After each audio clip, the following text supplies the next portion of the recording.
The way we use food is going to be very different. We've kind of gone over the last several generations, we've gone from very natural food to what's known as convenience food, a lot of takeaway food, easy preparation food. But what we've done is we've sacrificed nutrition along the way. So to make those convenience foods, to make these foods that stay good on the market shelf for a long period of time, a lot of times they strip the nutrition out of it, because that's what causes spoilage and causes the product not to sit for a while. So by doing that, what they've done is inadvertently created food that's really not good. I mean, it will fill you up, it gives you calories, but it's totally lacking in the nutrition that your body needs. We seem to have peaked out on that, at least in most of the developed world, so in places like New Zealand, Australia, the United States, Canada, and Europe. The more advanced societies, you actually see that trend is reversing, where people are now going back to healthier foods. They're realizing they don't need large quantities of takeaway burgers every single meal. A small amount of very nutritious food will actually do the work of a very large meal. So you're going to see the trend changing more towards natural food and towards smaller quantities of food.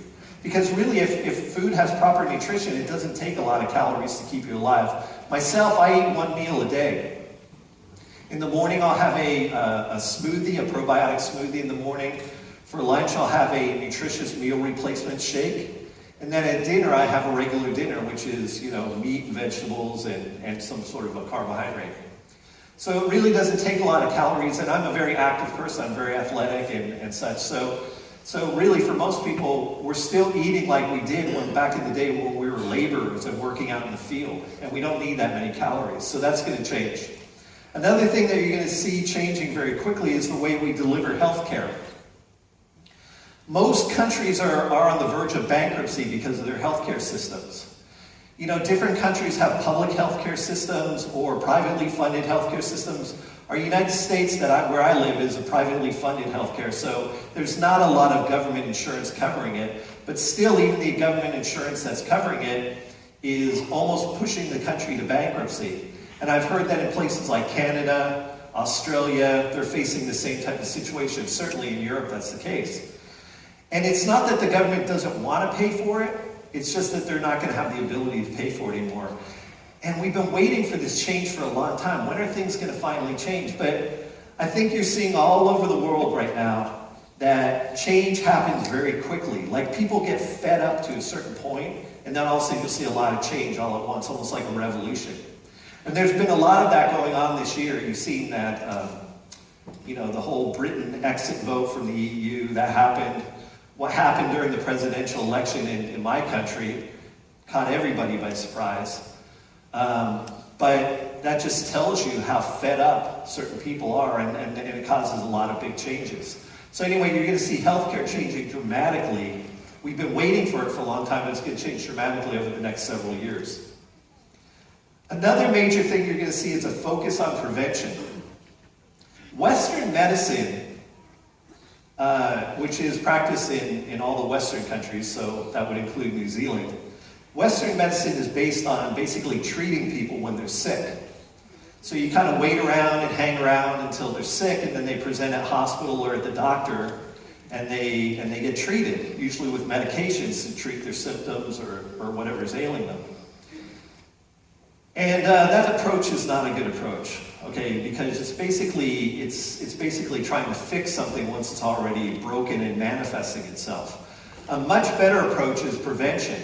If you look at Eastern medicine,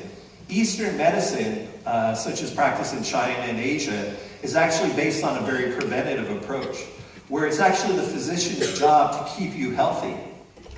So you see the physician on a regular basis, and they give you things to modify your diet or herbs and such to supplement your diet, and their job is to keep you healthy.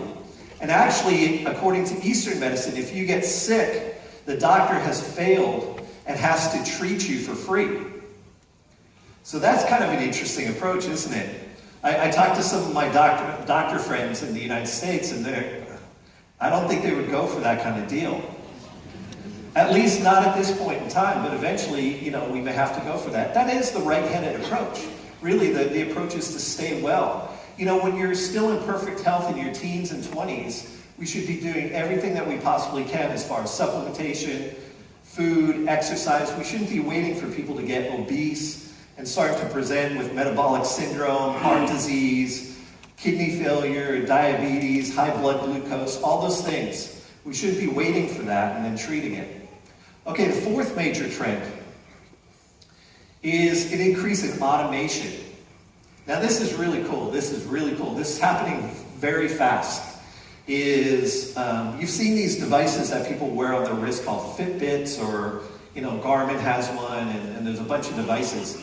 But they keep track of how many steps you've taken.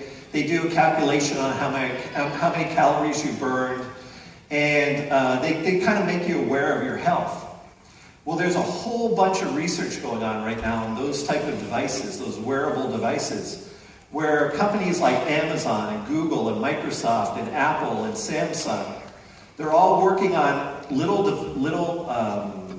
do they call them? Sensors, little sensors that would go on these devices that would measure things like blood glucose, blood pressure, EKG, ECG, so your brain, your cardio function, your blood pressure, your body temperature, all those things. So it'll almost be like every person wearing these future watches, which will be coming in about a decade, everybody will be monitored almost as if they're in the intensive care unit at a hospital. And all of that data is going to be recorded, transferred through telemetry, Bluetooth, or internet to your doctor's office. And the computer companies are already working on models for sifting through that data, so that'll be monitoring you in real time. Imagine 10 years from now, rather than you feeling sick and calling the doctor, if your doctor's office is monitoring you and saying, hey, you know what, we're seeing some troubling signs on your device, you better come in for a checkup, we need to check you out. So rather than you calling the doctor will be calling you. See, that will improve a lot of efficiency, because a lot of people call the doctor when they really don't need a doctor, and then a lot of people ignore symptoms when they really do need a doctor. So this would kind of take the guess out of it and would make it a lot more certain. And this technology already works in automobiles. There's a lot of modern automobiles nowadays that have sensors in them that say, hey, you haven't changed the oil in 15 months, and it will actually tell your dealership to contact you and say, hey, this guy hasn't changed his oil in the proper amount of time. So it's going to be the same type of thing. Some people are going to worry about this because they think it's an invasion of their privacy. I wouldn't worry too much about it, because believe me, the government already knows everything about you anyway. So that happened a long time ago. Believe me, there are no secrets. There are no secrets that the government doesn't know about you already. So anyway, so embrace that kind of technology, because that one's actually going to be in your favor. And then the fifth major thing that's going to take place is the approach to health and disease. Okay, right now there's, we've gone through a lot of phases over the last couple of centuries where, people used to think that diseases were caused by evil spirits. Okay, and they would do rituals to get rid of the evil spirits from your body. And the ancient Romans they thought that a lot of mental disease that was in people was caused by the vapors in their head, so that they had, evil spirits in their head. So they would actually, without anesthesia, they would chisel holes into these people's heads, to let the spirits out. And, a lot of times the spirit ended up killing them on its way out. But anyway, so that's an old style of thought. Thank God nobody does that anymore. But a lot of stuff that we do right now is, like I said, we're waiting, till disease manifests itself, and then they give you a drug. They treat you for that. Well, there's some really cool stuff going on right now. There's these things called meta-analyses, where they've got these long, large clinical studies that have been taking place over decades, where they've been monitoring people for several decades, coming close to entire generation, where they've monitored people, enough signs of these people, and then they can actually monitor the endpoint. What did these people die of in the end? What did they die of? And now they can actually statistically start tracing back to the earliest stage of those diseases. So if somebody ends up dying at 85 years old of Alzheimer's disease, they can actually, using statistics, can trace back to, okay, where did the earliest symptoms show up? The earliest recognizable symptoms of that disease. And it may have been decades earlier. And that's really cool. That's led to a lot of discoveries in medicine. But now they're pushing it even further. They're pushing it even further back and saying, okay, well, what were the earliest indicators that there were metabolic abnormalities in this person?